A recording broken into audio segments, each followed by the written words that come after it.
In this video, I'm going to show you how to sew a cloth pad with a flannel core and a waterproof backing that is made out of PUL lined organic cotton sherpa. Okay, let's get started. So the first thing you want to do is trace all around your pattern piece with a heat erasable pen so that when you iron it, all of the ink will disappear.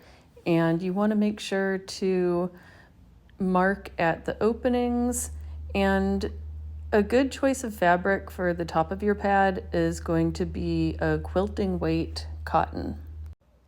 And now you're just going to lay the flannel core right in the center. And I like to use double napped flannel for this because it's nice and thick. And here I'm doing a light absorbency, so it's just one layer. But I also want to show you what it looks like if I'm making a larger pad or with more thickness, then I use more pins. Now we're going to stitch the core onto the top, and the seam allowance is going to be about 1/4 of an inch, and you can either do a straight stitch here or you can do the serpentine stitch.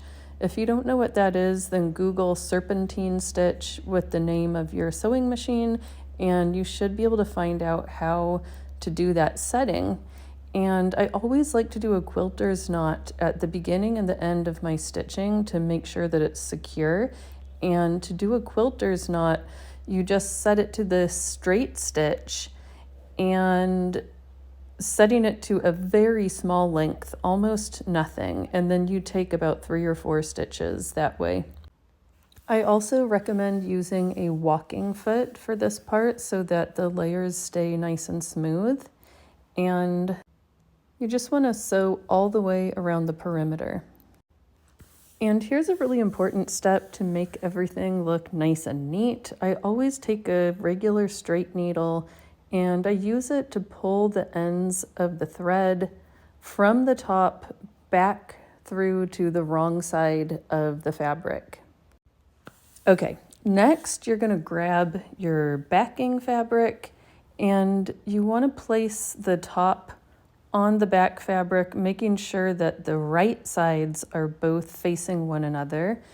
And keep in mind that there's no seam allowance on these patterns, and so you need to cut about 1/2 inch of a seam allowance away from the edge that you drew with your marker. And then just pin everything together right on the stitching line.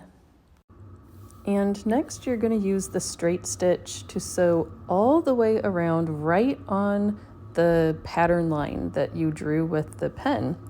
And I like to start a little bit in front of the opening and then back stitch for a few stitches just to make sure that everything is secure.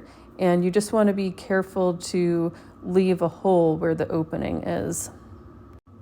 Okay, next you're going to clip the corners to about 1/8 of an inch and then use pinking shears to trim off all the extra fabric to about 1/4 of an inch.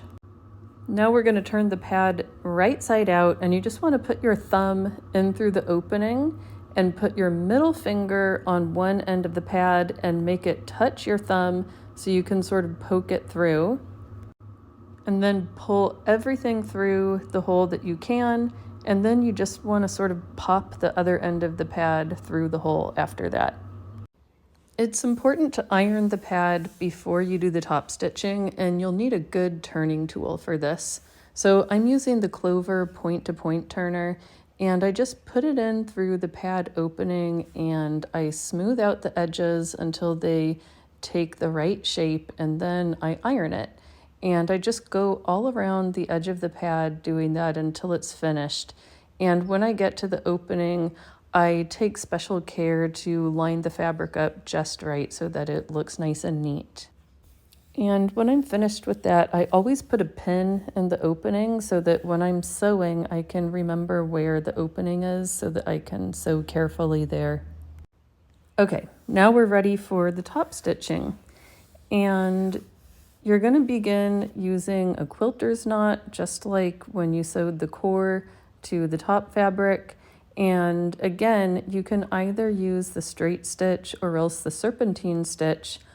The reason why I like to use the serpentine stitch for pads is because it gives it a nice quilted texture, but I also feel like it helps to prevent the core from rolling at the edges.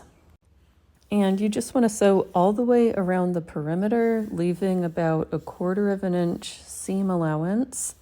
And when I get to the opening, if I'm using the serpentine stitch, I always sew a little bit closer to the edge just to make sure that I catch all the fabric inside of there and make it nice and secure.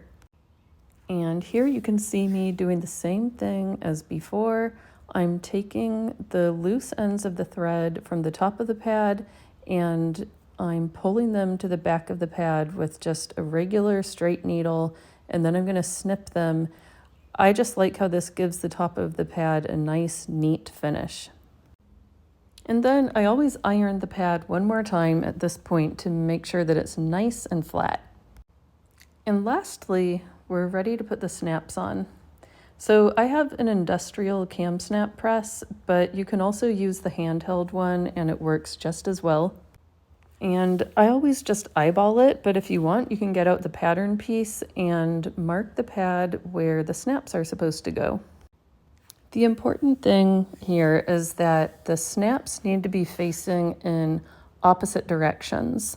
So for example, if the male snap is facing the back of the pad, then the female snap needs to be facing the top of the pad, and then you'll be good to go. So that's it. Thanks for being here and for watching. You can find the pattern for the pad I sewed in this video in my Etsy shop, and I'm going to leave a link for that below. And you can also connect with me on Instagram, and happy sewing!